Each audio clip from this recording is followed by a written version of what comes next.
Diga aí, Gustavo, quando começar.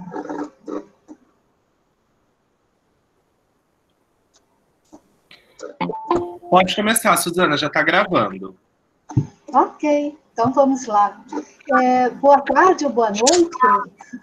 Eu sou Suzana Busato, sou professora da área de Literatura Brasileira da Unesp, aqui do campus de São José do Rio Preto, e eu estou aqui para mediar as nossas Quintas de Julho, que é um evento, na verdade, um projeto, que é de interesse geral, né, que tem como objetivo oferecer conteúdo de interesse geral, de debate na área de formação cultural dos nossos alunos aqui da Unesp, mas também do público em geral, e também fomentar discussões acerca das relações entre literatura e outras linguagens, e entre as narrativas modernas e os mitos. Então, a gente tem um encontro marcado aqui toda quinta-feira, nesse horário das 18 às 19h30, e temos o Frederico Barbosa, que eu vou apresentar daqui a pouco para vocês, e a professora Maria Celeste, que estará conosco na última quinta-feira. Tá? Então, vocês acompanhem a programação e se inscrevam para participar. As Quintas de Julho, ela é um projeto idealizado pela Unesp, aqui de São José do Rio Preto, aqui do IDILCE, e ele é organizado pelo Programa de Pós-Graduação em Letras, pelo Comitê de Ação Cultural do IDILCE e pelo Centro Acadêmico de Letras. E o apoio que a gente tem que agradecer é do convênio que nós temos, que a Unesp tem, com o Banco Santander. Então, vamos começar, Fred? Senhora. Então, o Fred, gente, o Fred, ele é escritor, poeta, professor de literatura. E deixa eu ver o que mais, Fred. Você tem um currículo vasto aqui, eu não posso esquecer nada. O Fred tem uma larga experiência como gestor cultural. Ele foi diretor da Casa das Rosas, em São Paulo, desde a sua reinauguração como Espaço Haroldo de Campos de Poesia e Literatura, em 2004, e ficou lá até 2016. Ele fundou a Poieses, a Organização Social de Cultura, em 2008, da qual também foi diretor por 2 anos. E também, nesse período, ele administrou o Museu da Língua Portuguesa e reformou a Casa Guilherme de Almeida. E também foi o implantador da Biblioteca de São Paulo, no Carandiru. E ganhou, por 2 vezes, o Prêmio Jabuti, na categoria Poesia. E tem se dedicado, desde sempre, ao ensino da poesia e da literatura. E eu gostaria de começar o nosso papo de hoje lendo um poema do Fred. Na verdade, o que tem tudo a ver, Fred, é um trecho de um poema seu, que é muito longo, né? Você vai saber qual é, claro. Depois eu dou o nome para todo mundo. E o poema é este. Cada nova leitura o ilumina, cada leitura anterior. Se faz sentido, joga para trás. Se faz sentir, caminho de volta, a outra que já foi. Cada nova leitura abre um caminho vago ao passado. Pede o fluxo a outra atrás, dificulta a que viria depois, demanda mais da que ficou. Cada nova leitura modifica toda a anterior, impossibilita seguir em paz enquanto se processa de todas as outras a releitura anterior. Cada nova leitura é toda a leitura que, se renovando, altera na outra o que se acumula. Eu acabei de ler um trecho, a segunda parte, na verdade, do poema Biblioteca Pessoal, né? Certa Biblioteca Pessoal, de 1991, do Frederico Barbosa, que é o nosso convidado e que vai estar conosco aqui na quinta-feira seguinte e na posterior. Fred, é um prazer tê-lo aqui. Muito obrigada por ter, assim, aceitado o nosso convite. Vai ser muito legal essas quintas-feiras de julho com você, com a gente, pertinho aqui, tá?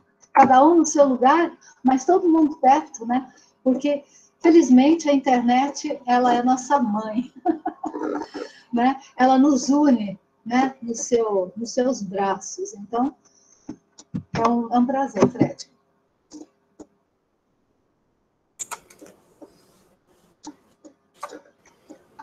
Bom, o prazer é meu, Suzana. O prazer é meu. Bom, bom. E eu queria começar... Tá dando para ouvir? Tá ótimo. Tá dando para ouvir. A gente tem que ficar aí, testando o canal, né?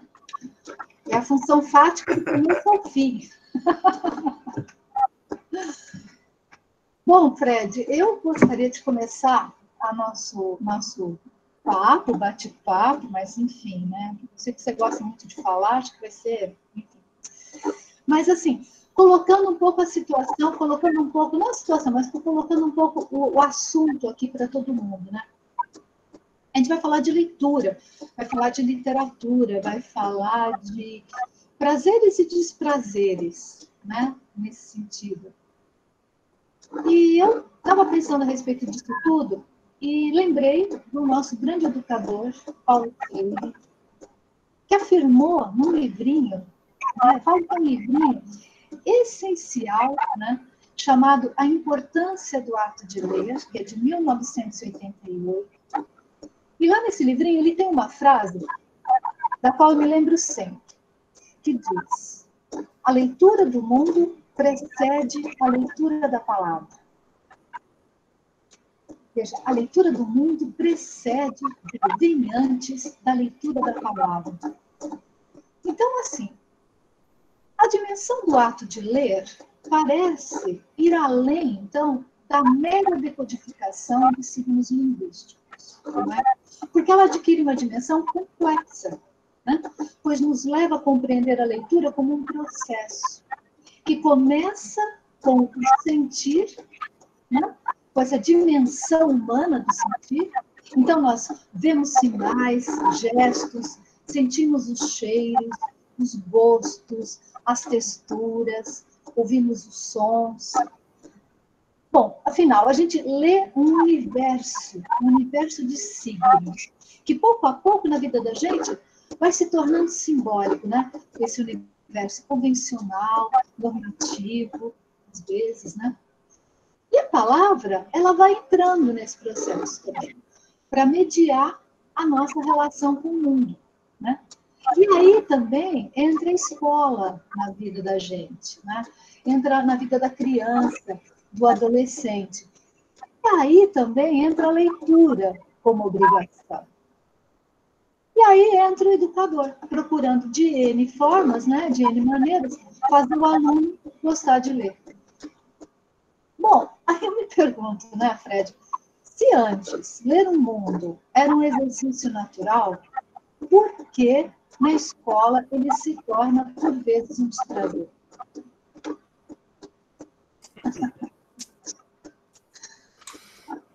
É um problema, né? Bom,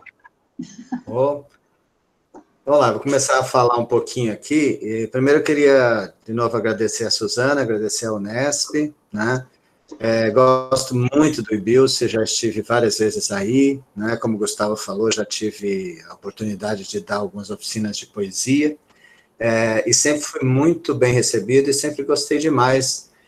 Gosto muito da cidade de Rio Preto e gosto muito da Unesp de Rio Preto, do IBILSE, né, que tem construído um trabalho muito bonito, né, na parte de literatura, e especificamente a Suzana tem feito um trabalho brilhante com relação à poesia, né, principalmente trabalhando com poesia contemporânea, o que é muito raro nesse país, né.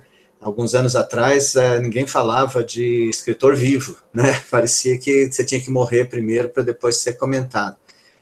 E a Suzana tem feito um trabalho muito bacana aí, trabalhando com vários poetas, mostrando esses poetas aí para os alunos dela, né? E eu queria agradecer demais a vocês que estão aí, né? Todas essas pessoas que estão aí, e a gente vai conversar um pouquinho e depois abrir, né, para o debate também, para vocês falarem, comentarem, perguntarem, né, para que a gente possa conversar um pouco. A ideia nesses 3 encontros é o primeiro trabalhar com leitura, né, trabalhar a questão da leitura, e o segundo trabalhar com a questão da poesia, né, fundamentalmente o que seria poesia, como é que se trabalha a poesia, e um terceiro que mais pensando na poesia contemporânea, e até posso falar um pouco mais da minha própria poesia, por exemplo, desse poema que a Suzana leu, que tem 3 partes, na verdade. Tem um que foi escrito em 78, né, quando quase todo mundo que está aí nessa sala não tinha nascido ainda, depois um escrito em 91, e depois tem um que eu escrevi em 2011, né. Então, digamos, é um poema in progress, né, fiz 3, quem sabe faço mais outras, né, aí é sempre um poema sobre a questão da leitura, né, por quê? Porque a leitura é uma coisa muito importante para mim, né, na verdade, eu dedico a minha vida a escrever, a ler, né, e a ensinar literatura, redação, né. Atualmente eu trabalho no cursinho da Poli, que é um lugar muito legal, né, um cursinho muito bacana aqui em São Paulo, em que os alunos têm muito interesse, né, e a gente tem que trabalhar muitas vezes com essa leitura obrigatória, né, que é a leitura do vestibular, né. Os alunos têm, por exemplo, esse ano uma leitura menor, porque o vestibular da Unicamp diminuiu a lista, então nós temos 16 livros, né, normalmente são 21, né, livros que você tem que ler durante um ano para o vestibular. A princípio, você teria que ter lido isso tudo durante a sua formação, né? Mas, voltando aqui à questão da Suzana, que é complicada, né, e que é um pouco o nosso tema hoje aqui, né?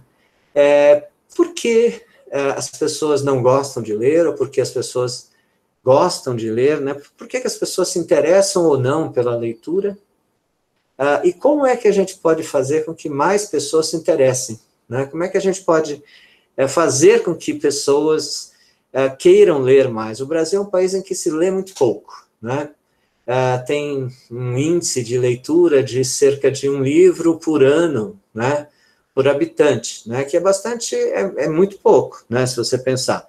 E, na verdade, não é isso, que cada habitante lê 1 livro no ano. A gente sabe que a maior parte dos habitantes do Brasil não leram nenhum livro durante o ano, né? Não tem esse hábito, não tem digamos, esse vício para alguns, como para mim, mas principalmente não tem o hábito mesmo de ler, né?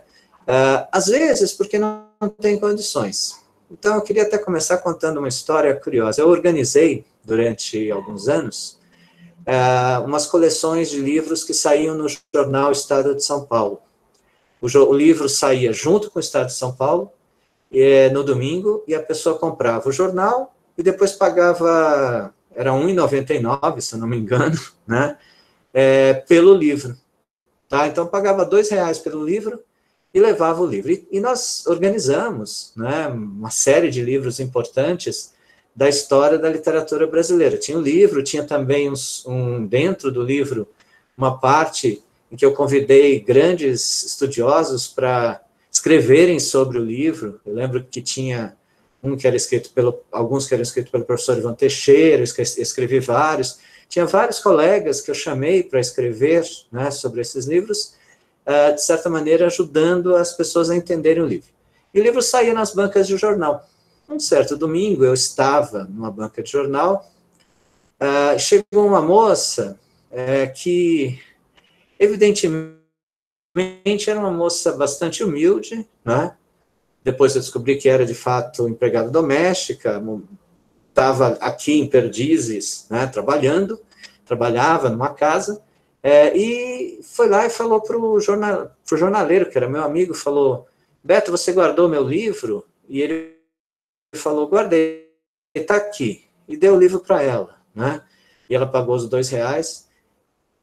E aí eu perguntei para ela: você está acompanhando essa coleção? Ela falou: falavam que a gente precisava ler, agora eu posso. Vocês imaginam como eu saí dessa banca, né? Eu saí chorando da banca, né? porque ela disse que agora ela podia ler, né? Porque ela tinha acesso.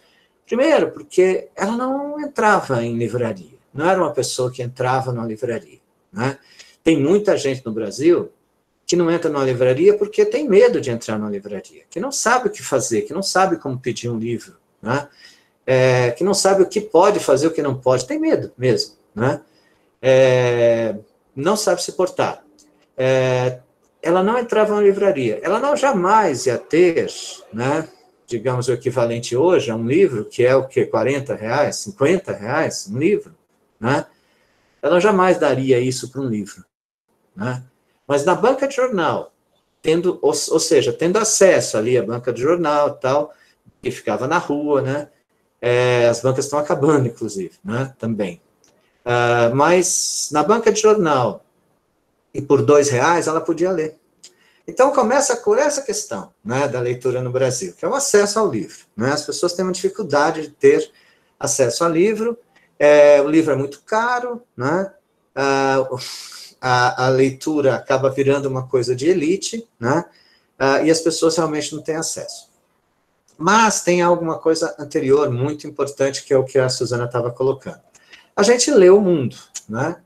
Mas quando entra na escola, a gente começa a fazer a leitura mesmo, né? Começa a aprender a ler. E aí entra uma coisa interessante. Se associa aprender a ler com silêncio. Se associa aprender a ler com ler em voz baixa, né? É engraçado que se fala em voz baixa, mas não é em voz baixa, é em silêncio, né? Ler silenciosamente. A escola tem associado isso. E isso vai na contramão do processo de leitura histórico, né? Não sei se vocês sabem, mas a leitura em voz baixa é algo muito recente na história, né? Alguns estudiosos dizem que isso começou lá na Alta Idade Média já, com alguns escribas irlandeses, né, que fizeram uma coisa interessante. Eles separaram as palavras no texto.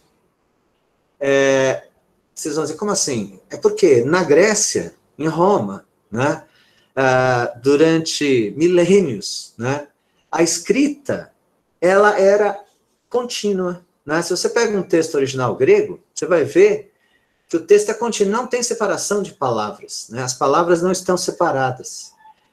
Você lê o fluxo da frase, né? E você tem que ler em voz alta para entender o que está acontecendo, para entender a entonação, para entender quais são as palavras. Tem até alguns textos, eu acho bem interessante, que os estudiosos até hoje não conseguem saber como separa, né? Porque separando de um jeito quer dizer uma coisa, separando do outro jeito quer dizer outra, mas os dois jeitos existem, né? Não sei se vocês estão entendendo. Então, se você separar as palavras de um jeito, você vai dizer uma coisa, se você separar do outro, vai dizer outra. Então, tem, em geral, esses textos, peças de teatro, em alguns momentos acontece isso, né? Por quê? Porque o original, né, não tem separação. Lá na Alta Idade Média, eles já fizeram, quando eles fizeram a separação, eles fizeram com que ficasse mais fácil você ler em voz baixa, ou seja, ler em silêncio, sem falar, né?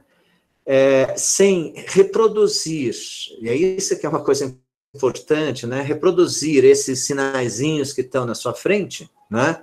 A escrita, no som, né? Porque é isso que esses sinaizinhos representam, né? Representam som. Então, a tendência natural, e isso se deu, toda a literatura grega, toda a literatura latina, toda a literatura clássica, ela era lida em voz alta, ela era, na verdade, como se fosse um texto de teatro, né? Que é apenas ali a partitura para você ler, né? Então, a voz participava, o seu corpo participava daquela leitura. Na Idade Média, lá pelo século XII, já, começaram alguns escribas, principalmente nos mosteiros, né? Eles tinham que ler em voz baixa e copiar em voz baixa para não atrapalhar, porque eram vários juntos e tal. E aí até o século XV, a tendência era se considerar realmente a leitura sempre em voz alta, até o momento em que a própria igreja começa a advogar que é melhor fazer a leitura em silêncio, porque você não está interpondo a sua voz entre Deus e você. Por quê? Porque eles estavam pensando em leitura só da Bíblia, né? Só lia texto bíblico, texto, né, religioso. Então, você ler em voz alta, você estava colocando a sua voz entre a voz de Deus e o seu coração. Então, era melhor ler em silêncio. As pessoas começaram a ler. Ora, se foi no século XV, alguns estudiosos colocam que realmente, né, a coisa só pegou mesmo da leitura em voz baixa no século XIX, né, a partir da instituição de grandes escolas públicas, né, com muitos alunos, e a leitura em voz alta não era mais possível, porque atrapalhava. E o que acontece hoje em dia? Né? O aluno aprende a ler como uma atividade meio triste, né, silenciosa. É muito importante que o aluno aprenda a ler como uma atividade alegre, para cima, né? Portanto, lendo junto, cantando, né? Procurando fazer com que a leitura seja uma coisa que seja uma celebração. A Suzana falou da minha gestão lá na Casa das Rosas, quando eu recebi uma carta de um prédio vizinho, que eu me orgulho demais, né? E é uma reclamação do prédio. Tem um edifício ao lado da Casa das Rosas, chamado edifício Queen Elizabeth, né? Que foi inaugurado em 1970, quando a Rainha Elizabeth veio ao Brasil. E esse edifício está na Avenida Paulista, certo? Né? Mas os moradores querem paz e sossego. E lá na Casa das Rosas a gente fazia muito barulho, fazia peça de teatro meia-noite, fazia rock, música, com a poesia, né? Quando eu estava lá, era uma coisa viva, né? Era uma coisa para fora, para chamar a atenção das pessoas, porque é assim que eu acho que deve ser a poesia, a leitura. E eu recebi uma carta, e eles diziam o seguinte, o síndico do prédio dizia o seguinte: quando nós soubemos que a Casa das Rosas ia ser um espaço de literatura e poesia, nós ficamos felizes, porque afinal ia ser um espaço de leitura, de reflexão, das pessoas calmas, lendo seus livros. E essa bagunça, né? As pessoas ficam gritando, ficam fazendo teatro à meia-noite. Diabo é isso, né? Bom, isso para mim é um grande diploma, porque eu acredito que uma biblioteca, né, principalmente hoje em dia, não deve ser um lugar de silêncio, não deve ser aquele lugar em que a bibliotecária faz shh, né, que as pessoas estão acostumadas. A bibliotecária tem que ser um lugar de barulho, né, e essa leitura tem que ser uma leitura conjunta, tem que ser um momento, e que as pessoas em casa leiam, né, em silêncio, como quiserem, mas que as pessoas tenham momentos em que possam ler juntos e que isso possa, né, ser uma atividade, digamos, barulhenta. A escola, né, faz com que a criança leia em silêncio e procura dizer que a leitura é séria. Não há nada pior, né, do que você falar para uma pessoa que leia, meu filho, porque assim você vai adquirir cultura, como se fosse um remédio. Na verdade, a leitura tem que ser algo prazeroso, tem que ser algo que mexe com as nossas emoções, com os nossos, né? O Proust, né? Marcel Proust, ele diz num livro maravilhoso, né, que é sobre a leitura, foi publicado pela Unicamp, traduzido pelo Carlos Vogt, né, que foi reitor da Unicamp, e é poeta também, um cara muito bacana. Ele traduziu esse livro, né, e ele fala o seguinte: todo mundo tem aquele momento, né, na infância, eu tenho, vocês devem ter também, aquele momento em que a gente lia escondido, né? Aí vocês vão dizer assim, você lia escondido, né? Meus pais são intelectuais, são professores, né? Como é que eu lia escondido? Eu lia debaixo da cama, com a lanterna, né? À noite, porque eles não andavam dormir, e eu ficava lendo à noite com a lanterna debaixo dos lençóis, né? E aquela leitura eu nunca esqueci, né? Eu nunca esqueci dos livros que eu li naquela época, eu nunca esqueci dos livros que eu li com 8, 9, 10 anos de idade, né? Aquilo era muito importante para mim. Eu vivi aquelas aventuras todas, né?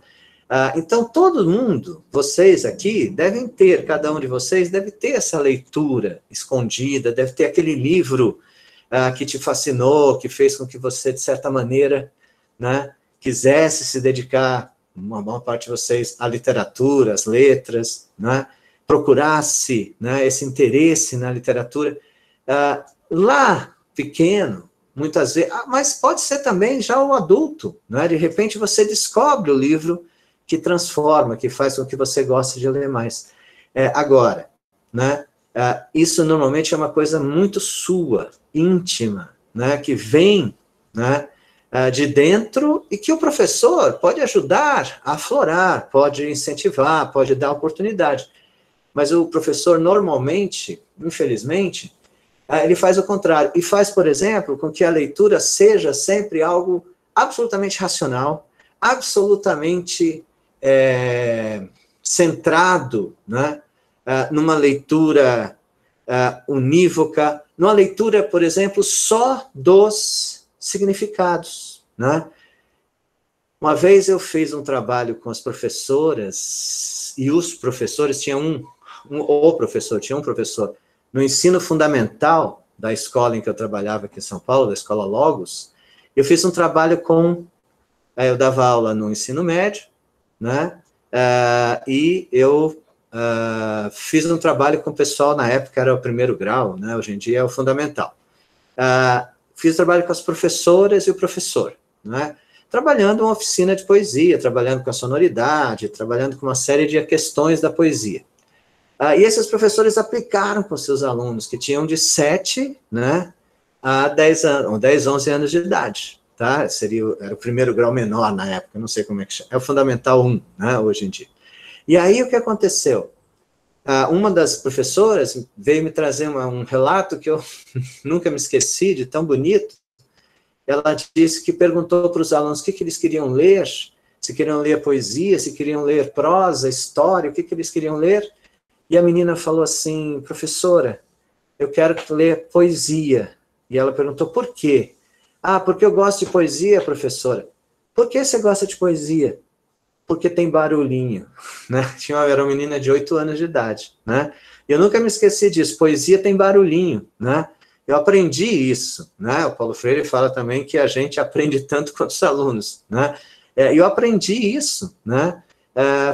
Com essa menina, poesia tem barulhinho, e esse barulhinho é bonito, é gostoso da gente lidar com, né?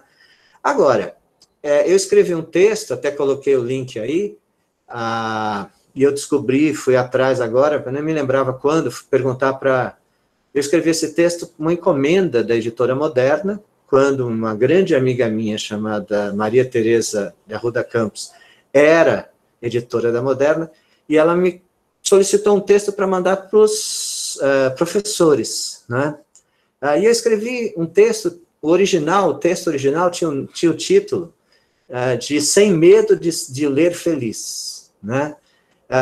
Procurando contrapor essa ideia de que o professor deve fazer com que os alunos leiam, mostrando, né, que a literatura é importante para a vida deles, que os escritores são monstros sagrados, né? Leia José de Alencar, leia Machado de Assis, você precisa conhecer. Isso afasta, né? Eu escrevi esse texto em 2004, na verdade, né? Então já faz 16 anos, né, que eu escrevi. Mas uma coisa me tem preocupado mais desde então, né? Não só nessa ideia do professor, do mediador, que na verdade muitas vezes atrapalha, né? Que não ajuda a pessoa a ler. Por quê?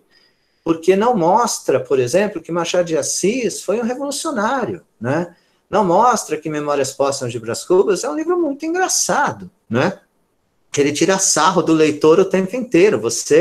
Quanto mais esperto você for como leitor, mais ele te engana, né? E dá um nó em você, né? E ainda fica rindo na tua cara, né? Pô, então é legal ler esse romance, é um desafio ler esse romance, né? É um desafio você ler o Guarani também. Nossa, foi uma história que fez mais sucesso que qualquer novela de televisão do Brasil, né? As pessoas brigavam para comprar um exemplar do jornal em que era publicado, né? Foi um grande best-seller no folhetim brasileiro, né, o Guarani. Então, não é ler, porque, veja, é a questão da formação nacional. Isso tudo bem, né? Isso existe mesmo. Mas depois, primeiro, vamos ler, porque, vamos ver se o Peri vai conseguir acessir, né? Entendeu? E vamos ler o romance, vamos curtir esse romance, né? Então, a ideia, quando eu escrevi esse texto, era nesse sentido. Hoje em dia, eu me preocupo muito, uma coisa que eu coloco no texto e que eu acho que eu não respondi no texto, que eu coloco o seguinte, antes da gente pensar como fazer com que as pessoas leiam mais, é importante a gente responder o seguinte, para quê? Por que ler é bom para as pessoas? Né? Essa é uma questão que, quanto mais eu penso, mais difícil ela fica, né? Porque, no fundo, tem uma primeira resposta, que é aquela que eu acho execrável, né? É bom para se tornar uma pessoa culta, erudita. Isso aí é remédio. Ninguém vai ler como remédio, né? Eu quero que goste de ler, não que leia por obrigação. Então, isso já é refuto totalmente. Aí vem, né, uma resposta que eu sempre dei, né, que ler ajuda a gente a viver mais vidas, né? É aquela ideia de que quem lê vive mais vidas do que quem não lê, né? Então, se você leu, entrou naquelas aventuras dos mosqueteiros lá, não só nos Três Mosqueteiros, todos os romances do Dumas que falam, né, dos mosqueteiros, você entrou naquela vida ali, né? Você viveu, né, lá na corte, né, do rei Luís, tá?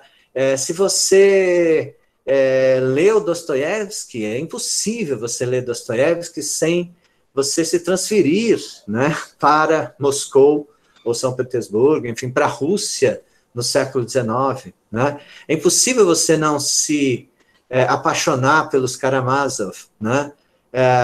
Sem você entrar naquelas histórias as tramas, né, do Dostoiévski.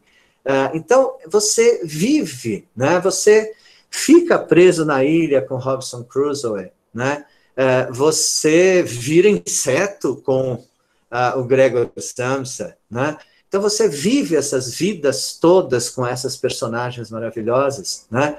Você fica em dúvida se Capitu te traiu, traiu Bentinho ou não, né? Entendeu? Então você se joga nessa leitura. Então você vive mais, né?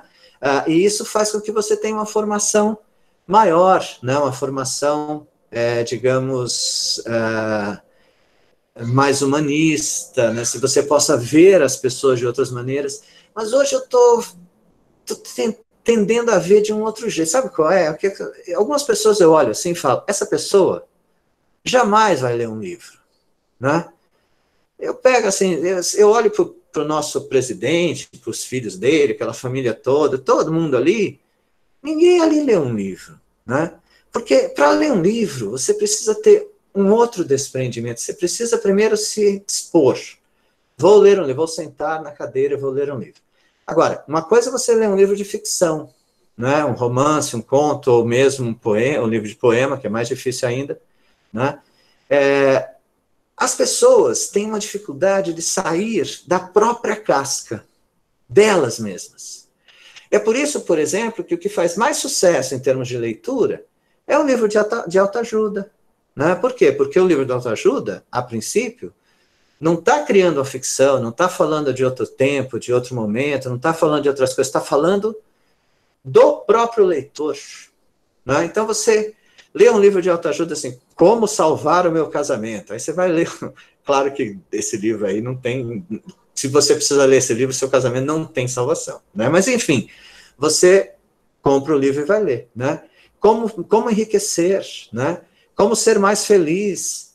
Você compra esse livro e lê, mas você não está lendo um livro de fato, você não está lendo uma ficção, você não está se transportando para outro.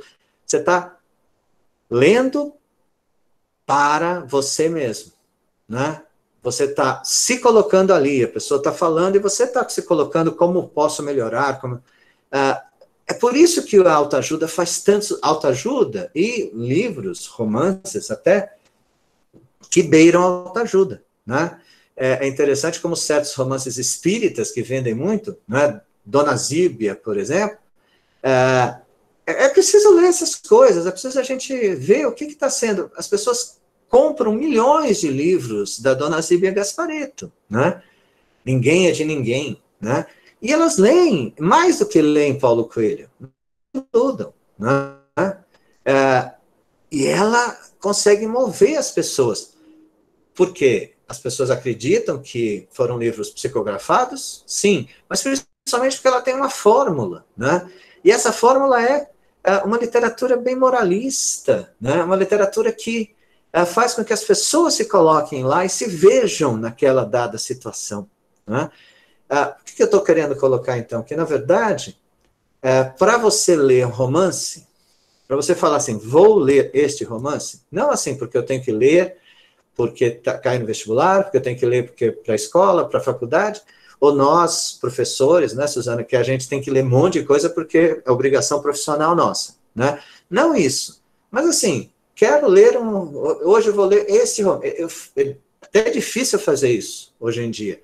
Tem tanta coisa que eu tenho que ler, né? Tem que ler tal livro, tem que fazer, preparar isso, preparar aquilo. Você acaba tendo uma leitura obrigatória, praticamente, né? Seja estudante, sejamos nós, professores, temos isso também. Mas vamos supor, você vai ler um livro por prazer, ponto. Né? Para você fazer isso, você tem, primeiro, que ter a disposição de sair da sua casca, de viver em outro lugar, de passar um tempo naquela ficção, né? Se dedicar àquilo, ou os poemas também que você vai ler, né? Então, você tem que ter uma disposição, primeiro, que é sair dessa casca. E eu estou ficando meio doido, porque às vezes eu ando na rua assim, atualmente não ando mais, né? Mas quando eu podia andar, ficava olhando para a pessoa e falava, essa pessoa aí não vai ler nunca, né? Essa aqui, capaz de ler alguma coisa. Por quê? Porque tem um pouco essa questão de aquilo que você acha de você mesmo. Se você está tão dentro de si, está tão ensimesmado que você não vai jamais abrir essa possibilidade de ler. Tem outro detalhe interessante. Hoje em dia, as pessoas têm muito pouco espaço para leitura dentro da própria casa, né? Ou seja, você está lá em casa, né, na sua casa, né? E é legal perguntar aí para vocês têm espaço para leitura? Né? Quer dizer, eu sempre gosto de ter um espaço da leitura, mas eu tenho espaço da leitura, minhas filhas estão aqui hoje, então eu tive que me cercar, estou no meu quarto aqui e tal, né, porque para elas não me atrapalharem. Mas, né, tem uma poltrona lá que elas sabem que é a poltrona que o papai vai ler, está sempre ali lendo, e eu faço questão de mostrar para ela que é meu trabalho, né, também, né. Mas veja, eu faço questão de mostrar que é meu trabalho, por quê? Porque existe também essa noção de que leitura é algo, né, de perda de tempo, né? Algo de ler por prazer, né, seria essa perda de tempo. Então, o que acontece? Né? Falta, né, às vezes, essa disposição para as pessoas lerem, falta esse espaço de leitura, né? E quando eu falo espaço, tem o espaço físico mesmo, e principalmente o espaço psicológico também da leitura, né? Para as pessoas fazerem. Então, acho que tem várias coisas para a gente pensar um pouquinho sobre o ato da leitura. Eu trouxe até uns textos aqui, depois eu queria dar uma lidinha. Deixa eu passar a bola para a Suzana, senão eu falo demais. Eu abri meu microfone. Você chegou num ponto, Fred, que é assim, é complicado. Eu estava aqui pensando. Na verdade, concordo com você quando a leitura, aliás, ela é um ato solitário, né? É um ato, o sujeito e o texto, nada intermediando essa transamorosa, né, eu diria, do sujeito com o seu texto, do sujeito com o livro, né? Essa coisa gostosa desse encontro. E aí eu fico pensando, mas você falou também dessa disponibilidade, né? E que talvez nem muitas pessoas, que há pessoas que talvez não tenham essa disponibilidade. ou se contentem em ler somente livros mais pragmáticos, né? Como você falava agora, livros de autoajuda, livros que talvez elas não tenham tido antes um encontro maior ou diversificado, ou não foram estimuladas a ler. E a ler literatura, né? Porque a literatura de autoajuda não é uma literatura complexa, ela se constrói dentro de um nível de linguagem objetivo, direto, e ela fala dos lugares comuns, né? Os lugares, assim, ela fala o que a gente quer ouvir, né? A gente lê exatamente o que a gente quer ouvir. Bom, e aí eu fico pensando assim, como resolver isso, né? Como é que eu posso, assim, fazer o outro gostar? Eu acho complicado, porque, por exemplo, eu gosto de jiló, mas vou fazer alguém gostar de jiló, já fizeram gostar de quiabo, mas eu detesto quiabo. Me falaram, não, mas quiabo é muito bom. Eu falei, detesto. Ah, mas Coca-Cola é gostoso, Guaraná. Eu falei, não suporto. Né? Já tentei, não consigo. Então, fazer alguém gostar de alguma coisa, eu acho complicado. Agora, fazer alguém ter vontade, Fred, como é que a gente faz, hein? Porque eu acho que também tem um pouco disso. Talvez a pessoa não chegue a ler, às vezes, né? Estou aqui pensando em termos genéricos, porque a gente sabe que a situação no Brasil ela é complicada, porque há pessoas que não têm dinheiro para comprar livro, elas estão alijadas do meio, né? Elas não têm como. E os estímulos também são precários na escola ou dentro de casa, né? Famílias que não têm a lista telefônica para ler, ou se não tem apenas a Bíblia, né? Um jornal, sei lá. Às vezes não tem acesso à internet. Enfim. E se tem acesso, lê o quê?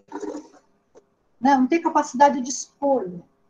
Então, a gente está falando de uma coisa maior, né? Porque a leitura, ela também vai oferecer para nós a capacidade de escolha. Né? A gente se enriquece, né? Com as informações. Agora, saber onde colher as informações, né? Como fazer isso. Então, é extremamente complexo. Então, qual que era a pergunta que eu ia fazer para você? Eu acabei esquecendo. Eu fiz um parênteses agora.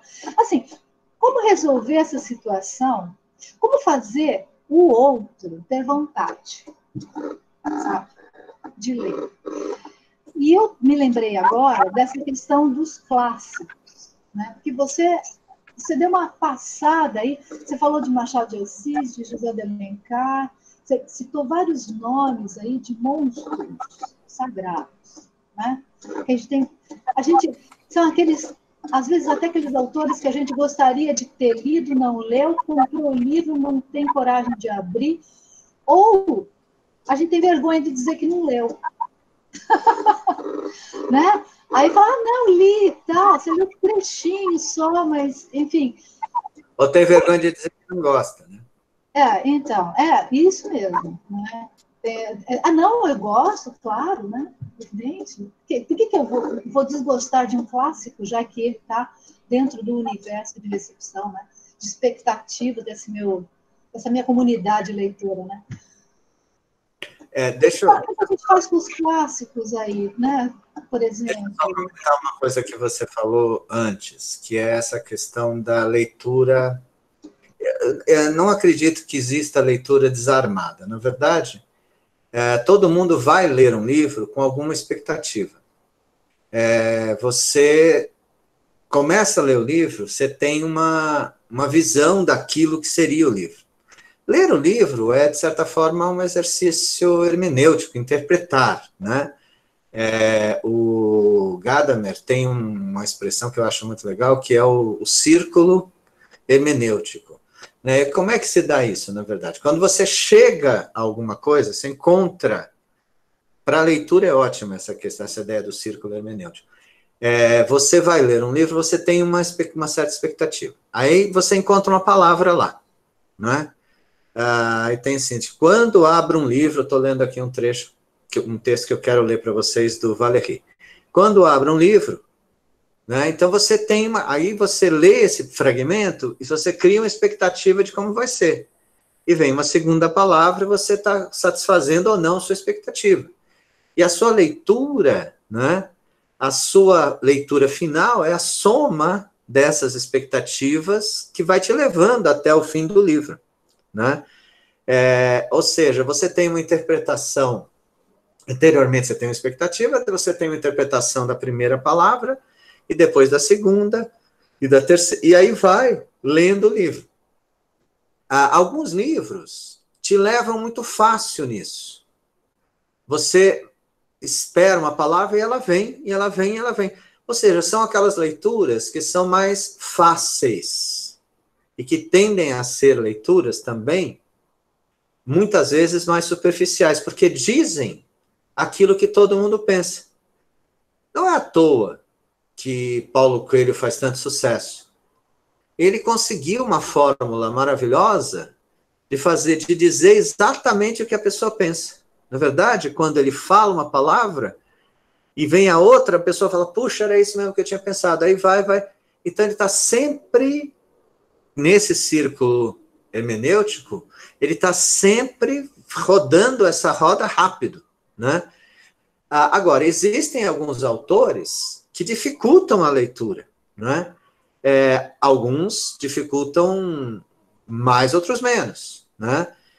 Mas você pega um Guimarães Rosa, de início ele dificulta a nossa leitura, principalmente quem não é mineiro, não sei se o Alex está aí ainda, né? Mas já conheci várias pessoas mineiras que leram Guimarães Rosa e falaram, mas Guimarães Rosa é muito fácil, não vejo por que vocês estão achando difícil, porque ele utiliza uma linguagem regional, né, de certa maneira.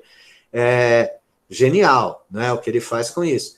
Mas, em geral, quando a gente começa a ler Guimarães Rosa, a gente sente uma certa dificuldade para ler, né? Sente uma certa dificuldade para ler aquilo. E você acaba, se você consegue entrar naquela linguagem do Rosa, se consegue entrar naquela dicção, você acaba descobrindo um mundo maravilhoso, né? Um mundo a ser interpretado, e normalmente o Rosa adora algo que é muito significativo, né? Que é fazer com que a gente tenha que reler a história para entender, né?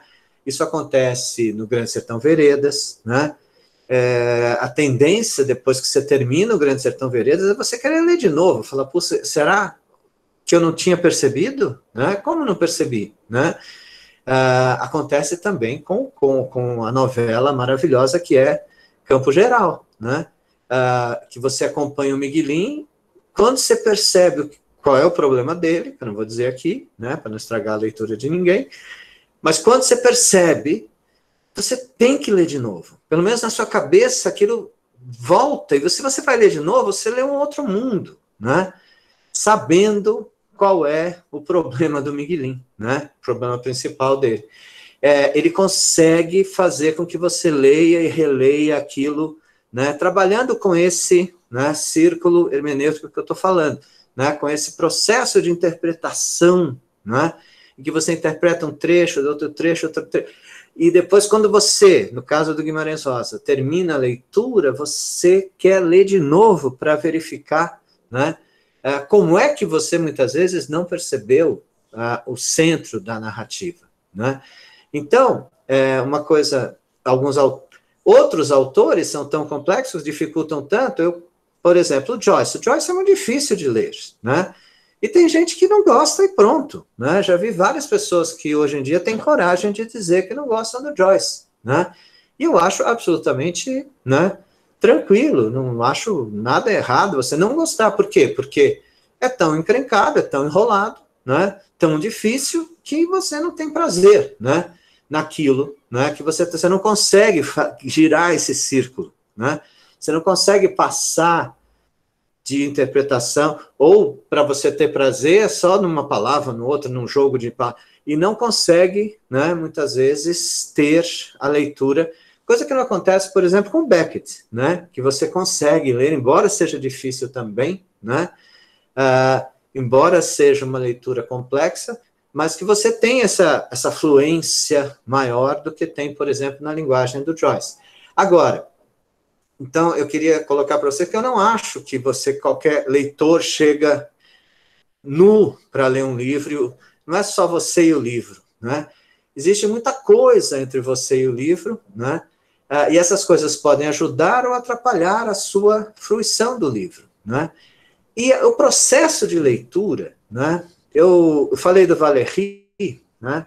Existe um texto do Valéry que se chama As Duas Visões de um Livro, né?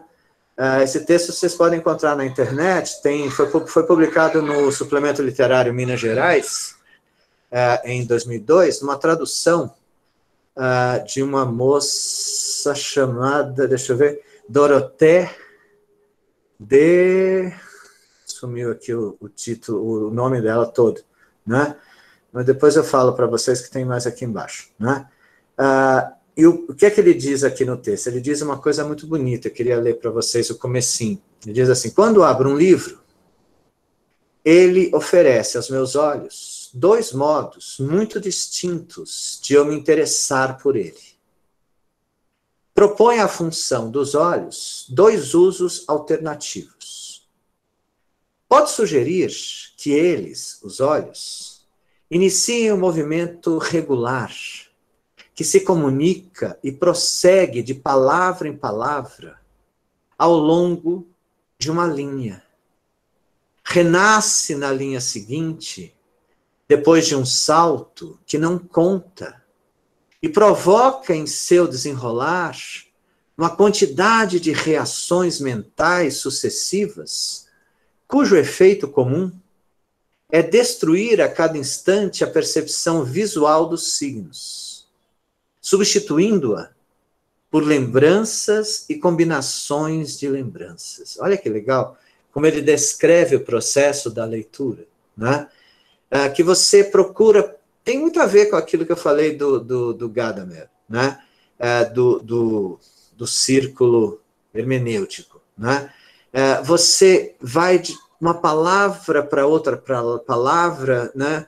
Vai saindo de uma linha para outra linha, né? E um determinado momento, isso deixa de ser simplesmente a percepção visual dos signos, né, que você está vendo ali, do que você está vendo, né? Mas a lembrança, as lembranças e combinações de lembranças que vão, né, surgindo dessa leitura. Cada um desses efeitos é o primeiro termo de algum infinito desenvolvimento possível, né? Aí ele fala, isso é a leitura. Poderíamos dar-lhe, por símbolo, a ideia de uma chama se alastrando, de um fio queimando de ponta a ponta, com a cada certo tempo, pequenas explosões e cintilações. Esse modo sucessivo e linear requer uma visão nítida, e a conservação dessa visão nítida, condição essencial para a produção dos atos elementares do cérebro, que respondem às excitações da escrita com sons virtuais ou reais, com significações. A legibilidade de um texto é a qualidade que esse texto tem de se adequar a essa visão nítida. Então, esse é o processo, essa é a primeira, né, visão do livro que ele tem. A segunda seria uma visão mais da arte gráfica mesmo do livro, da tipografia, né, da tipologia, enfim, da constituição do livro enquanto um objeto artístico per si, né, e não enquanto leitura propriamente dita. Então, vejam, o Valéry, né, ele vai colocar aqui essa leitura que evoca essas lembranças, né, e isso é uma coisa interessante, porque essa é a leitura gostosa de ser feita, né, quando você lê, quando você pensa. É muito bom você descobrir coisas na leitura, né? Isso eu queria colocar, que eu acho muito importante. É uma descoberta, né? Quando alguma coisa você percebe num determinado livro, né?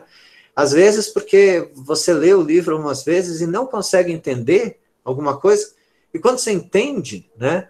Esse momento de, digamos, epifania, né? Ao descobrir alguma coisa do livro é algo inesquecível. Eu tenho vários exemplos que eu posso dar, né, de descobrir coisas até com os alunos, né? Eu lembro de uma vez que eu estava lendo com os meus alunos um livro fundamental da Clarice Lispector, que é A Hora da Estrela, né? A gente estava lendo, era final de ano, a escola estava já no finalzinho, e eu pedi para os alunos lerem, né, A Hora da Estrela, e estava discutindo com um grupo de, acho que tinha 6 alunos na sala só. Por quê? Porque era uma semana em que os alunos iam fantasiados, era uma das últimas semanas de aula, eles iam fantasiados a cada dia, e aquele era o dia que eles chamavam do dia da P, não vou falar a palavra aqui, né? Mas o dia da moça que trabalha em atividades eróticas paga, entenderam, né? E eles iam todos vestidos assim, né? Vestidos de uma maneira erótica e tal, os meninos do 3º ano. E estavam lá fora fazendo festa, e eu chamei os alunos que estavam interessados, falei, vamos discutir o livro? Vamos. Começaram a discutir e tal, e uma das coisas que eu falei para eles é que eu não sabia porque o narrador se chamava, né, Rodrigo SM, né? Tinha várias opções, tinha gente que falava que era, né, sem morango, tinha gente que falava que era sem macabeia, tinha várias. Nunca ninguém perguntou para a Clarice, se perguntasse, ela ia dizer que era porque é isso mesmo, né? Exatamente. As pessoas, por exemplo, acham que, né, a paixão segundo GH seria o gênero humano, mas a Clarice nunca confirmou isso, né? E ela não iria dizer para a gente o que é Rodrigo SM, de qualquer maneira.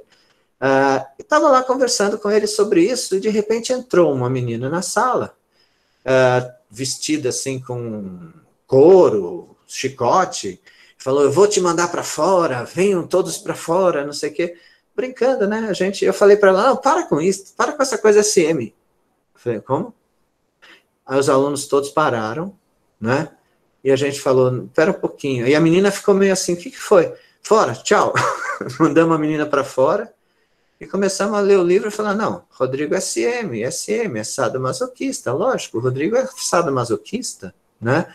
Com a Macabé, ele ama a Macabé, mas ele acha a Macabé suja, ele não gosta dela. É claro que é isso, né? Claro que isso eu estou falando é uma interpretação, pode não ser, mas cabe perfeitamente na leitura do livro, né? E a gente descobriu naquele momento em que eu falei para a menina, para com esse negócio SM, né? E aí eu não me toquei na hora, e os alunos também, né? Na hora que eu falei, não, mas depois que eu falei, puxa, pode ser que seja isso, né? Isso me aconteceu várias vezes na vida, né? Às vezes você lê um livro e você não percebe determinado. Eu lembro quando eu li, a primeira vez que eu li A Relíquia, né, do Eça de Queiroz, eu achei aquela parte que é a parte 3 do livro, que é o sonho que ele tem, que ele é insuportável, chatíssimo. Ele sonha que ele está o Raposão sonha que está em Jerusalém, na época de Cristo, e não sei o que, não achei nada demais. Mas depois que eu li, né, depois de ter pensado na questão de religião, e ter visto a importância que existe na Igreja Católica, no cristianismo em geral, a ressurreição de Cristo, como na verdade por os primeiros cristãos, o que fazia que Cristo fosse sagrado era a ressurreição, o fato de lá nesse trecho, simplesmente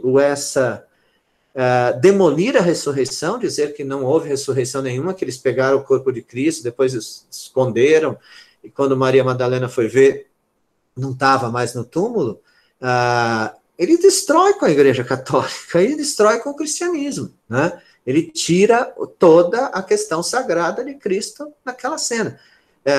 Quando eu li, sabendo disso, eu quase pulava na cadeira, falava, pô, olha o que o cara está fazendo, né?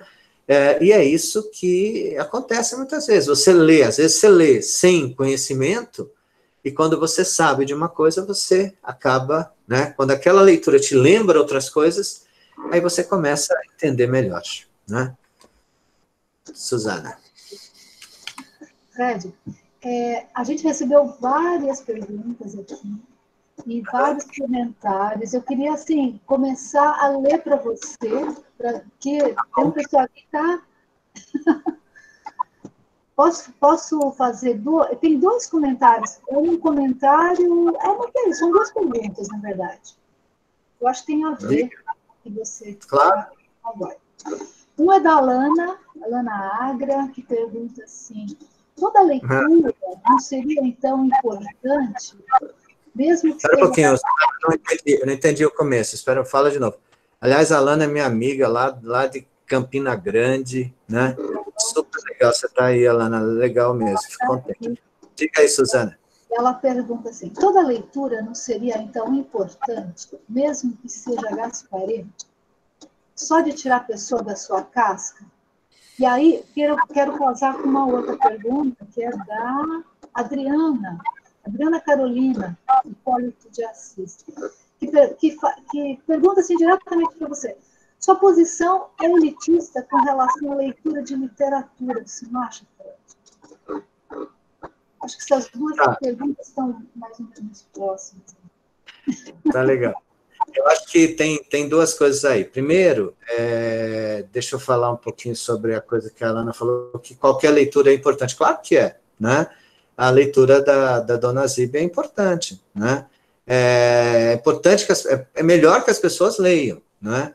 Mas o que eu acho que é interessante, como mediador e como professor, é tentar fazer com que os alunos leiam cada vez coisas mais complexas, né? Eu não diria, é claro que a pessoa falou de elitista, né?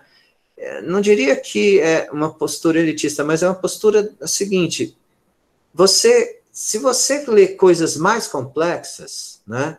Isso é mais enriquecedor, né? Quanto mais complexo, mais rico. Quando eu falo complexo, não é complicado, né? Eu acho que o romance que eu li que mais me foi fundamental na minha... Se alguém me perguntar qual é o romance que você leu mais fundamental na sua vida, eu vou falar claramente O Estrangeiro, né, de Albert Camus, que não é um romance complicado, né? É muito simples de ler, né? É muito direto, né? Mas é muito complexo, porque tem muita coisa para se pensar depois, né? Dependendo do leitor, né, o leitor pode ler um livro da Dona Zíbia, por exemplo, e ver muita coisa que está sendo retratada lá, estudar esse livro, ver como esse livro é construído, né? Eu acho que, por exemplo, não seria contrário, não acharia um absurdo alguém falar assim, quero fazer uma tese sobre a literatura da Zíbia Gasparetto. Eu acho importante que se estude, né? Mas que se estude mesmo, né? Que vá pensar como é que ela constrói, como é que ela faz aquilo, né? Assim como eu acho importante que se estude o Paulo Coelho, né? Se verifique como é que ele constrói, como ele faz tudo. Agora, um livro, né? Quando eu falo que deve ser mais complexo, né? É que ele utilize, não é, mais da nossa mente, da nossa reflexão, que ele faça com que a gente possa mexer mais, né, na nossa mente com elementos. Quando eu trabalhava, a gente montou aqui em São Paulo a Biblioteca de São Paulo, que é a biblioteca onde era o Carandiru, né?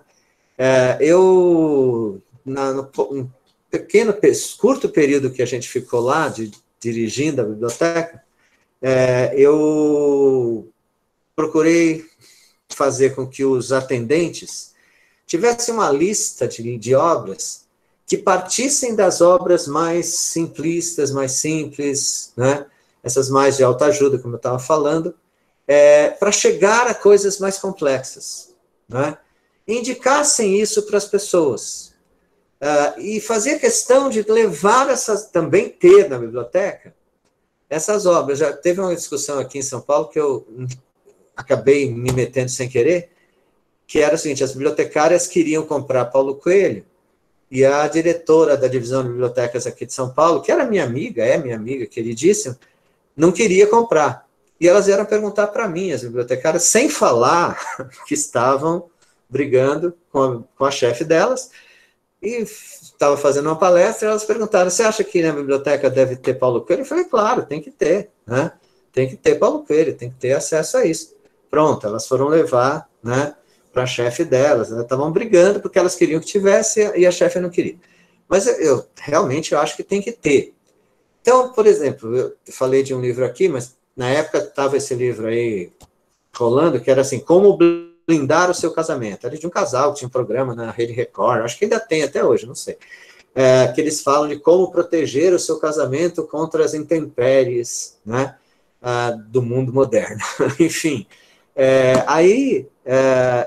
o livro é lamentável. O livro realmente é um monte de conselho, assim, né, para o homem, não olhe para o lado, né, umas coisas assim que realmente, desculpe, não é elitismo, mas é um negócio muito ralo, né, muito superficial. Mas eu comprei o livro para a biblioteca e pedi para fazer, e fiz uma lista com as pessoas, falar assim, ó, vamos fazer uma lista de livros legais que essa pessoa que veio escolher, que pediu esse livro, né, a pessoa pediu, Como Blindar Meu Casamento. Você entrega e você fala assim, olha, você pode tirar 5 livros, né? Lá você podia tirar 5 livros. Você pode tirar 5 livros. Por que você não leva também esse livro aqui, que é um livro que é sobre o casamento, né?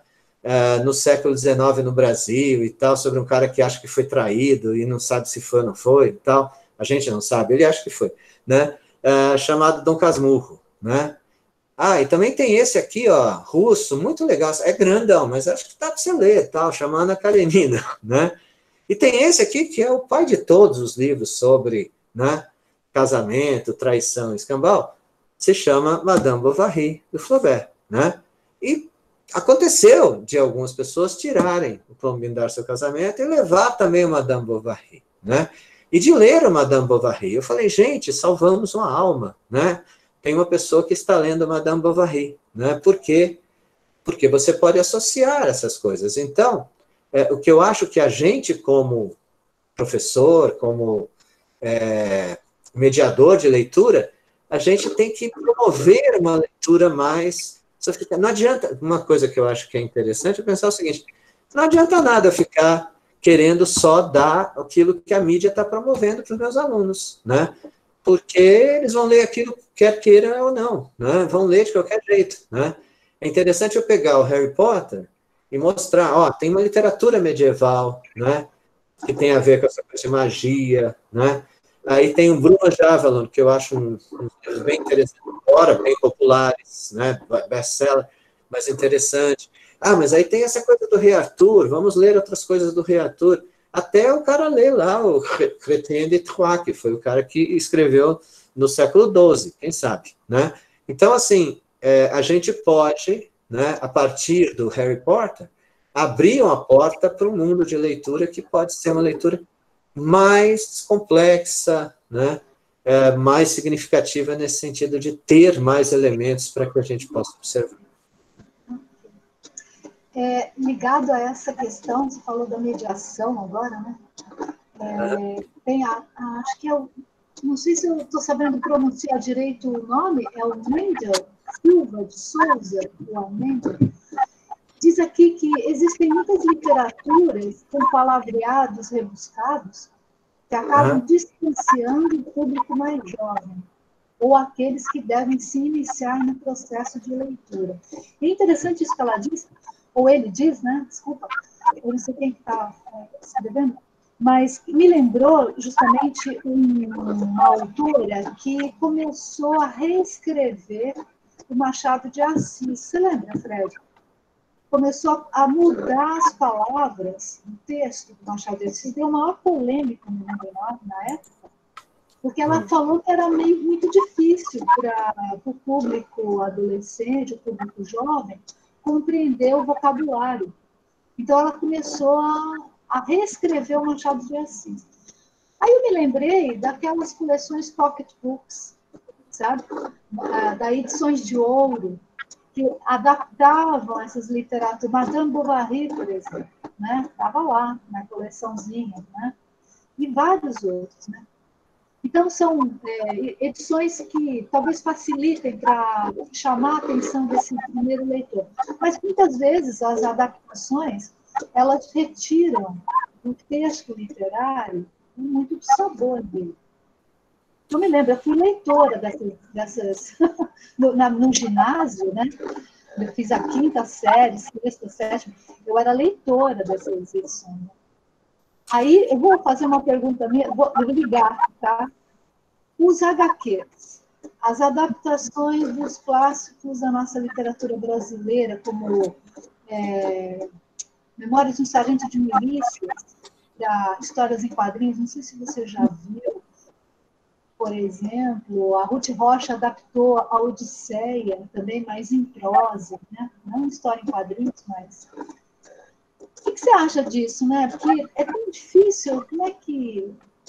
Enfim. Olha, Suzana, eu não tenho nada contra as adaptações, eu acho que é possível fazer. Eu nunca me esqueço, foi uma coisa que me chamou muito a atenção quando eu tinha uns 8, 9 anos, eu li o Hans Staden, do Monteiro Lobato, né? O que foi? O Monteiro Lobato fez uma adaptação do livro Duas Viagens ao Brasil, do Hans Staden, né? Que foi escrito em alemão, né? Foi publicado em 1552. É uma obra que depois eu fui ler todo, estudei o Hans Staden, né? Só não li em alemão porque não leio alemão, mas tudo que eu pude ler do Hans Staden eu li, adoro, acho incrível aqueles livros que ele escreveu.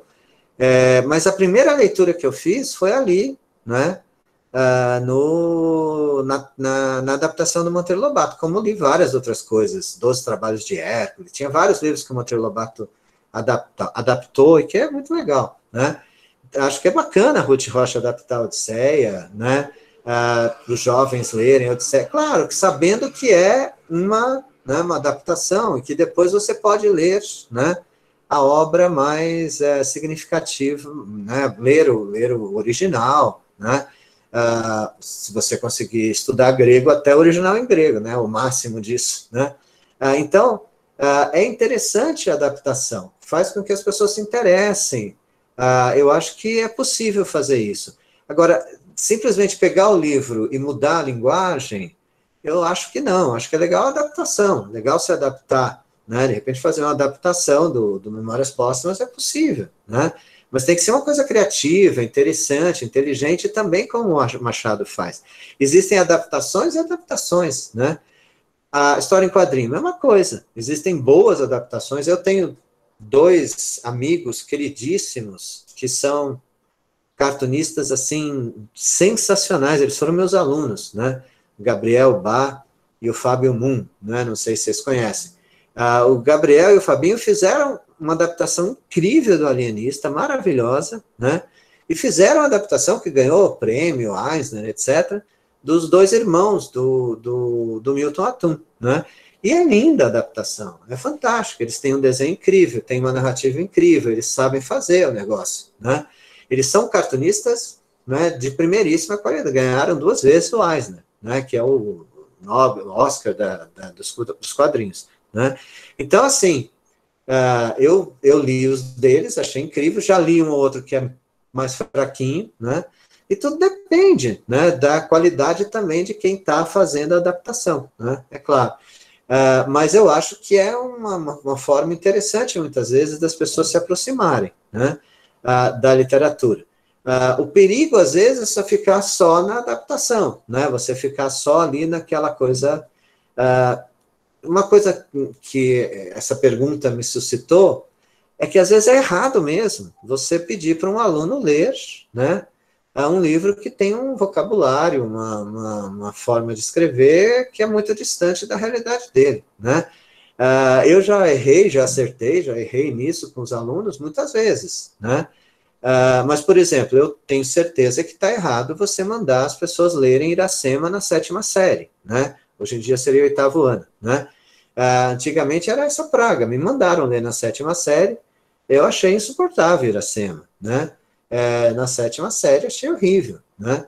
Mas eu gostava de mandar meus alunos lerem 5 minutos a Viuvinha no 2º colegial e tirar sarro, porque não dá para você ler esses romances do Alencar, coitado do Alencar, sem tirar sarro, né? Porque é uma coisa muito engraçada, né? Exagerada, absurda, né? Nada a ver, né, como os alunos falam, mas é legal a gente ler, a gente, né, acha aquilo bem interessante e engraçado. O cara que entra num ônibus e senta de um lado de um farfalhar de seda, né? E aí diz que está apaixonado por toda a vida, né? Assim, umas coisas completamente estapafúrdias nos 5 minutos, ou na viuvinha mesmo, né?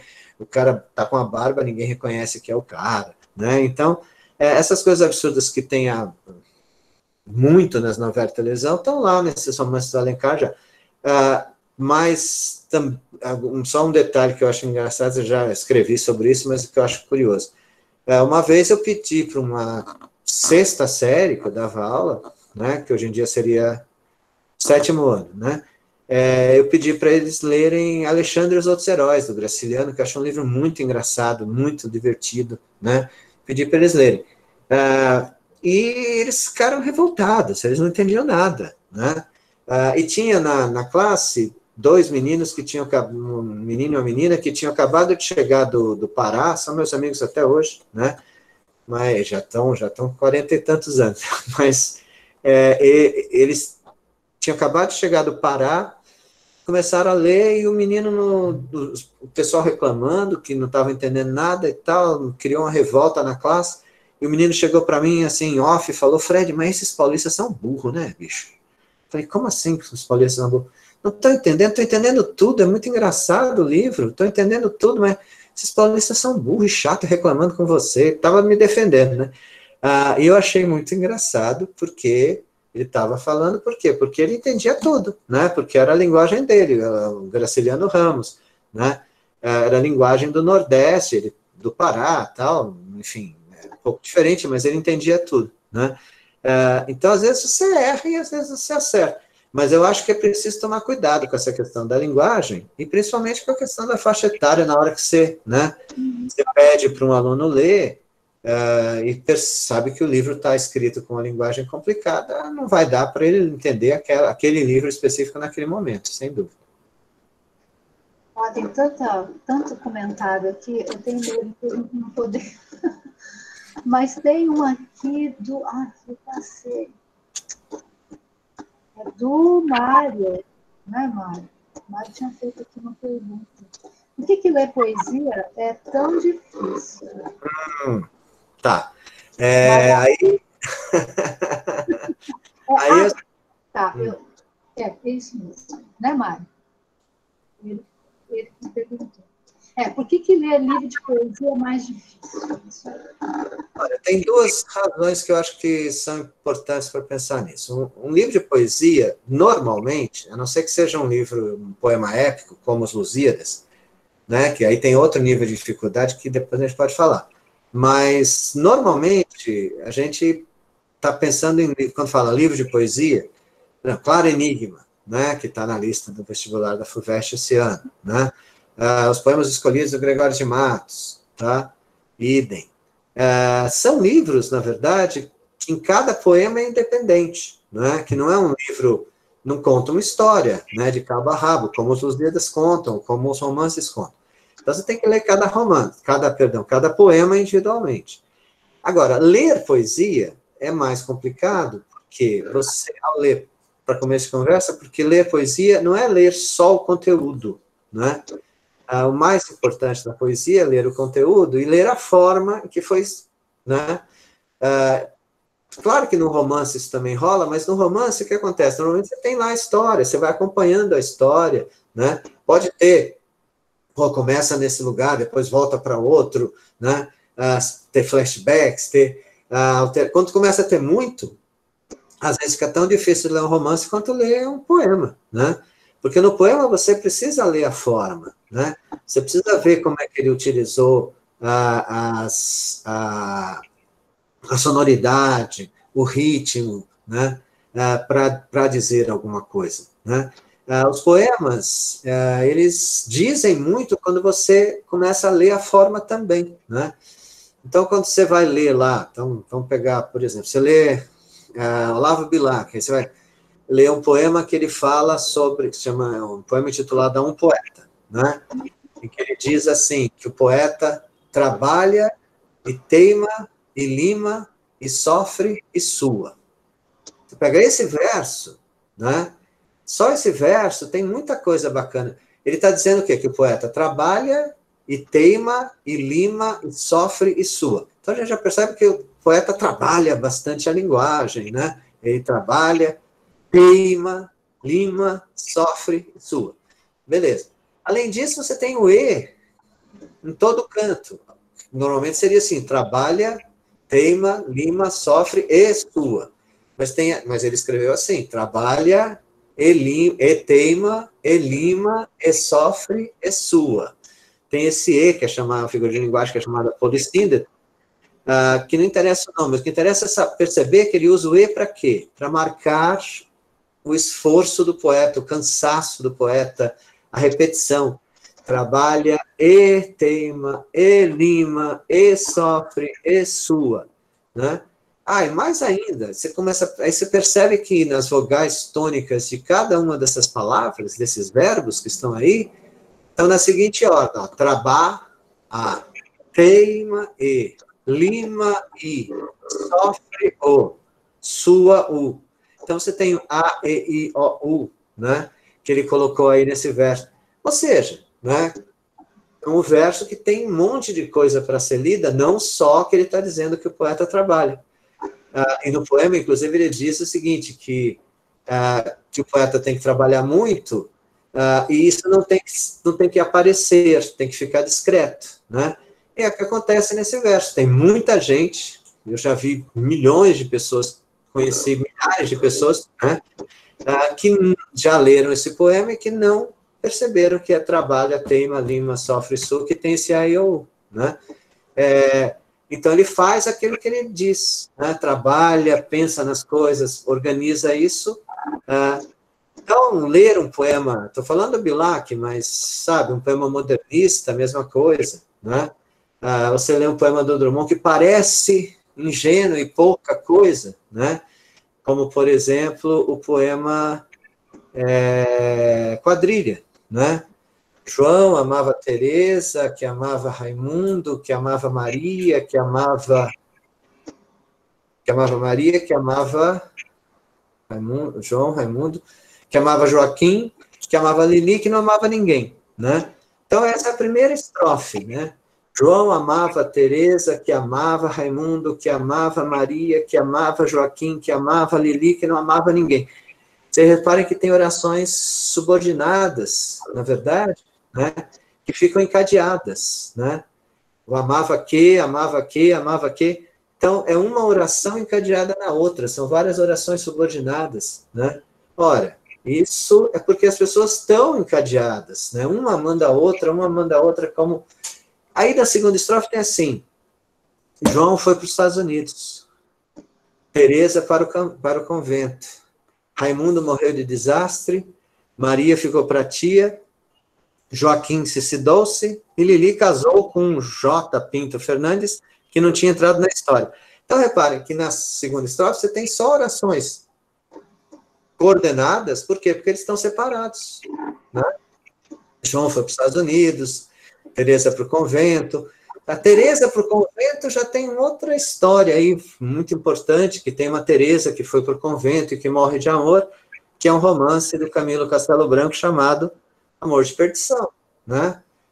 Então, e aí no final tem Maria, Lili, todos os outros são nomes, né?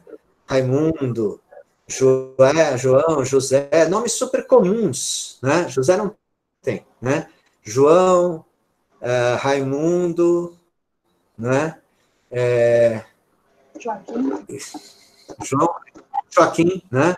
João, Raimundo, Joaquim, Maria, Teresa, né? Aí tem Lili. Lili é apelido, né? Normalmente, quando você usa o apelido, é a pessoa que você tem mais intimidade, mais proximidade, mas ela não ama ninguém, né? Ela recebe o amor de todos, mas não ama ninguém. E no final ela casou com J. Pinto Fernandes, que não tinha entrado na história. Aí tem a oração subordinada, porque ele está ligado a ela, né? E aí tem essa oração subordinada. Mas é J. Pinto Fernandes, né? Eu aposto que esse J é José, né? Porque não tem José nos outros nomes. Mas uma coisa importante, ele é um sobrenome, né? Pinto Fernandes, ele é um sobrenome. Teve um aluno que falou assim, professor, ele é um Pinto. Eu falei, calma, né? Vamos interpretar assim e tal. Mas você pode até interpretar por que tem o Pinto aí, né? No J. Pinto Fernandes, né? Enfim, pode até interpretar, mas ela casa com sobrenome, né? E é interessante, é horrível esse poema, porque aqui não ama ninguém é a única que casa, né? Os outros se ferram. Então, o que é condição para você se dar bem? É você não amar ninguém.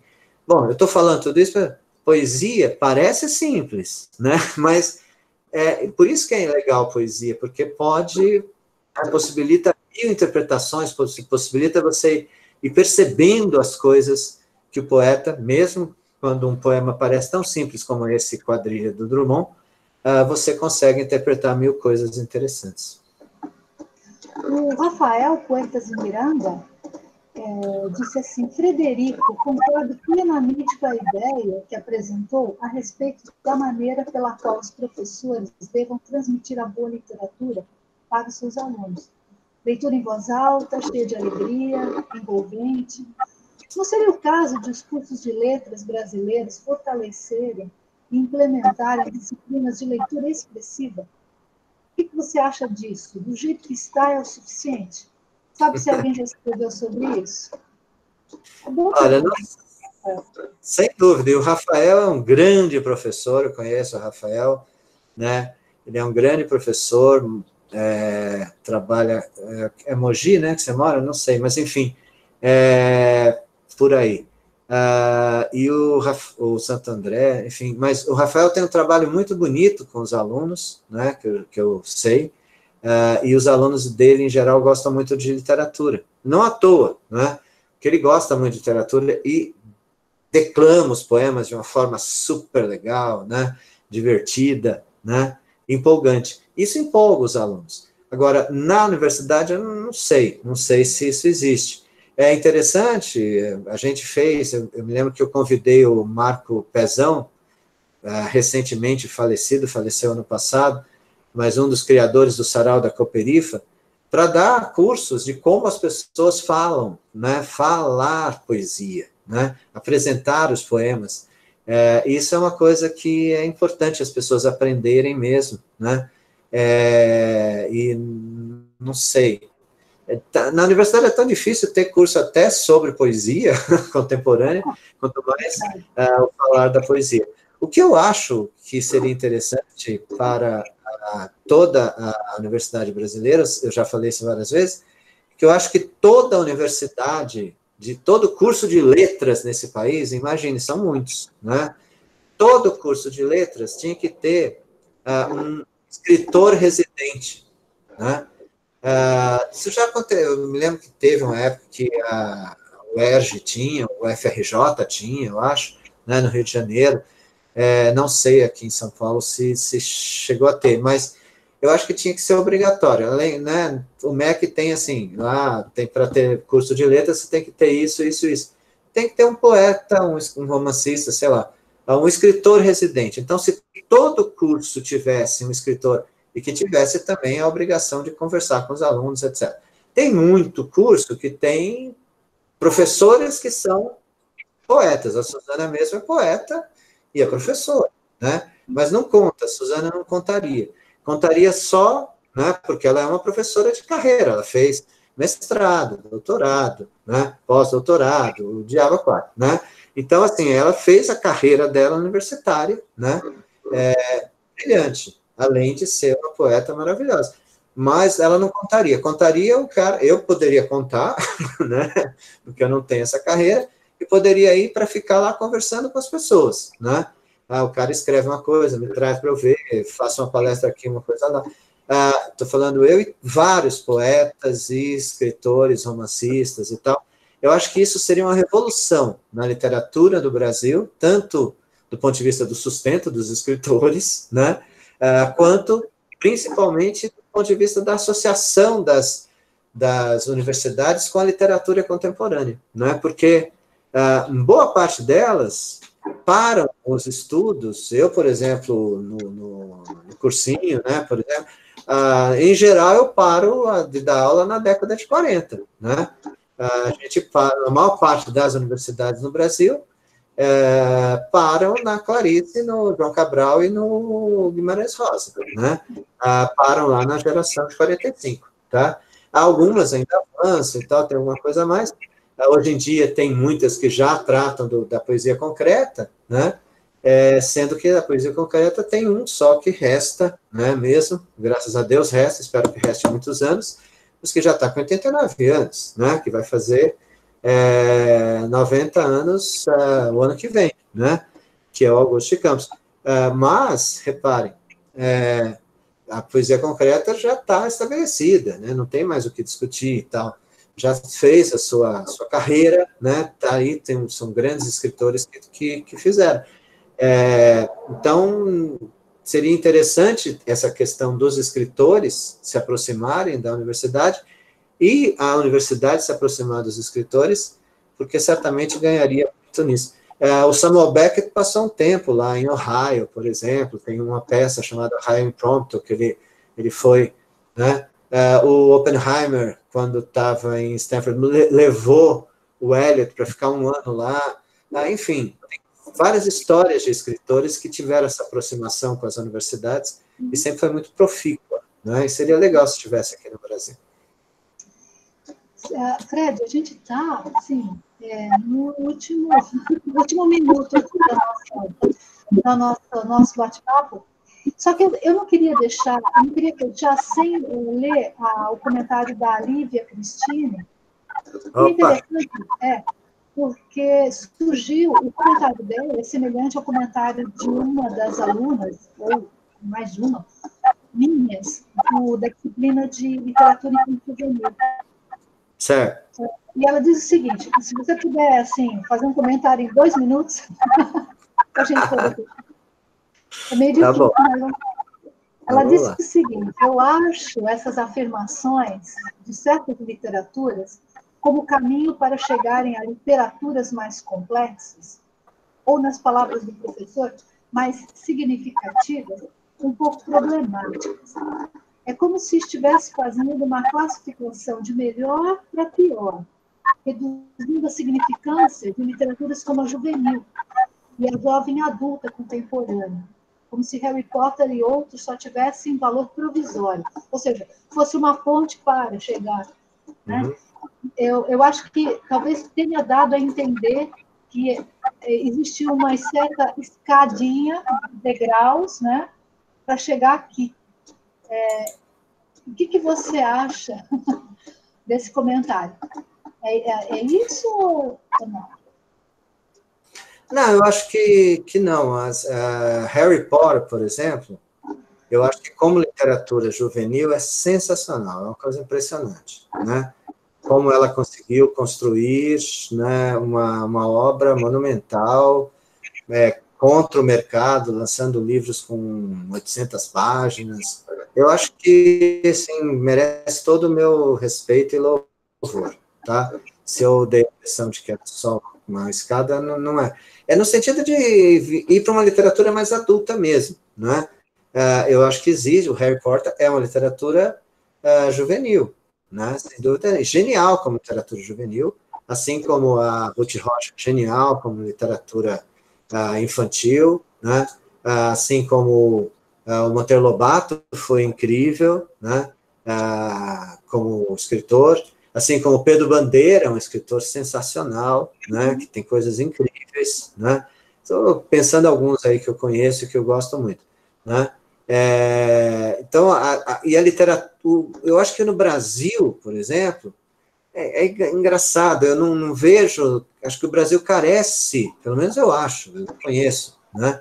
Carece de uma literatura juvenil mais forte, né? Eu me lembro da época em que eu li O Gênio do Crime, né? O Mistério de Cinco Estrelas, esses romances, e que até hoje são lidos por muitos jovens brasileiros, mas assim, lá no fundamental, enfim, no fundamental maior, mas é no fundamental. Eu acho que carece uma literatura para adolescente mesmo no Brasil, né? Por exemplo, eu sou absolutamente apaixonado por um escritor chamado J.D. Salinger, né? Eu sou completamente apaixonado por ele, acho um escritor sensacional, li todas as obras dele, gosto de tudo. Agora, ele tem um livro que é um livro juvenil, que é o maior livro juvenil já escrito na história da humanidade, eu acho, né? Eu acho, chamado O Apanhador no Campo de Centeio, né? Agora,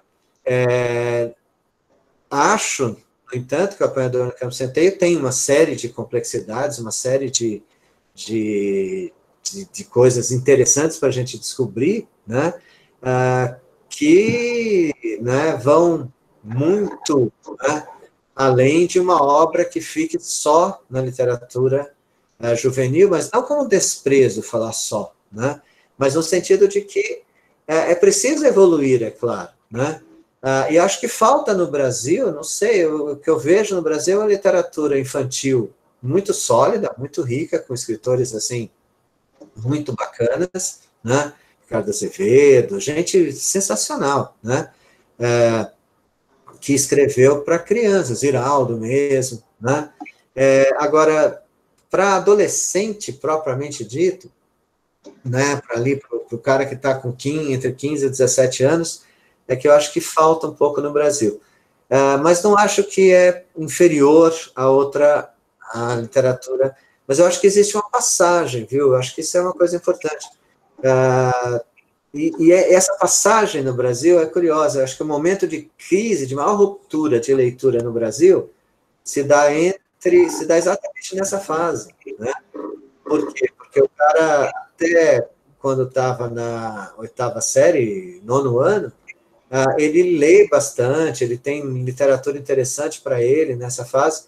Depois, hoje em dia, ensino médio, né, na nossa época colegial, no colegial, no ensino médio, você não tem, né, uma literatura realmente para essa fase, na literatura brasileira, pelo menos, né?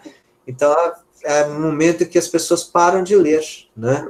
Momento dessa travessia, né? E acho que isso é muito importante que se reforce, né? Volto a insistir que eu não queria ter menosprezado Harry Potter, mas eu acho que é importante você sair do Harry Potter para outras coisas, para ler uma literatura mais adulta, sim. Fred, vamos terminar. Olha, a gente tem papo aqui, vocês não têm ideia. A gente teve aqui, se eu estou bem certa, mais de 150 pessoas hoje, pela minha conta, não sei se desviei os olhos aí, não vi direito. E eu agradeço muito a presença de todos vocês, os comentários que vocês fizeram, perguntas. Não dá para a gente fazer todas as perguntas aqui na hora que a gente quer. Eu espero que a gente tenha conseguido, pelo menos com algumas, lidar, né, enfim, com algumas questões aí que vocês fizeram, que paralelamente tocaram, né? E a gente vai ter oportunidade de ouvir o Fred na quinta-feira que vem, nas nossas quintas de julho, nesse mesmo horário das 18 horas. E no próximo encontro, a gente tem aí uma coisa bem legal, que é ouvir o Fred falar sobre do que são feitos os textos que lemos.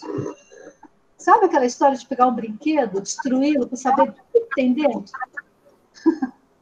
Acho que alguém já deve ter feito isso uma vez na vida, né? Então, o Fred vai destrinchar aqui a cozinha do poeta. Porque o poeta, gente, ele trabalha na cozinha. Né, Fred? Ele tem a sua cozinha. Eu sei, minhas filhas estão esperando o jantar, aí eu preciso fazer o jantar para elas. Vamos ver se você faz a próxima lá na sua cozinha.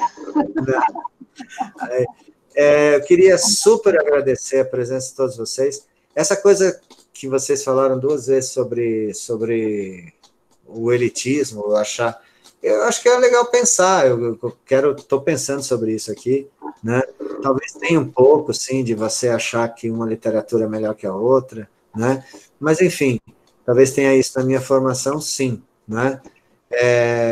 Talvez seja uma melhor que a outra ou não, mas isso é um debate muito legal de se ter, né? Que a gente pode discutir bastante, né? No nosso próximo encontro, eu quero falar mais sobre poesia, né? E sobre como os poetas escrevem, como os poetas constroem seus poemas. Lembrando uma frase do Edgar Allan Poe, Ele tem um texto maravilhoso, queria até recomendar aí, que se chama Filosofia da Composição, e é uma análise que ele faz do próprio poema dele, que se chama The Raven, o Corvo, né? E que ele diz como construiu o corvo, e ele fala, que pena que a maior parte dos poetas não faz isso, porque escondem querendo passar a imagem de que tem um frenesi, que aparece o poema. Então, eu quero falar um pouco dos poemas e falar um pouquinho também de como eu construí alguns poemas meus. Acho que isso é legal para as pessoas pensarem um pouquinho sobre poesia. Legal. Tá legal? Muito obrigado pela presença aí de vocês todos, né? E será legal se a gente conseguir se encontrar aí todas as quintas para a gente conversar. Espero que vocês voltem, né? Ué, estaremos aqui. Não, você não sei, mas eles eu não sei. Eu vou estar. Tá, então, espero que vocês voltem aí para a gente conversar mais.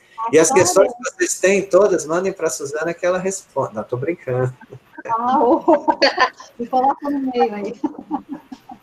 E qualquer coisa a gente retoma na próxima. Muito obrigada. A gente retoma. Gente, pessoal, muito obrigada. Um beijo. Vou fazer uma salva de palmas coletiva. O vídeo vai ser encaminhado via YouTube, tá? Nós vamos colocar num canal no YouTube, depois nós vamos enviar o link para todos vocês, e a partir de segunda-feira, caso vocês tenham que não conseguiu fazer a inscrição, vocês avisem para a pessoa que a partir das 10 horas da manhã de segunda, aquele link estará aberto para as inscrições, e aí vocês vão recebendo, e todas as palestras, eu vou encaminhar sempre durante a palestra esse link para vocês terem um novo preenchimento que dá direito à emissão de certificados, ok? Tá bom, gente? Gente, eu queria só agradecer publicamente ao Gustavo. Gustavo faz parte lá do nosso Comitê de Ação Cultural. E ele que ele que resolveu esse problema técnico, viu? Gustavo, super obrigada. Você é um gênio, viu? Você é um gênio. Inacreditável. Vai ser bem legal. Se hoje está sendo bom, imagina semana que vem.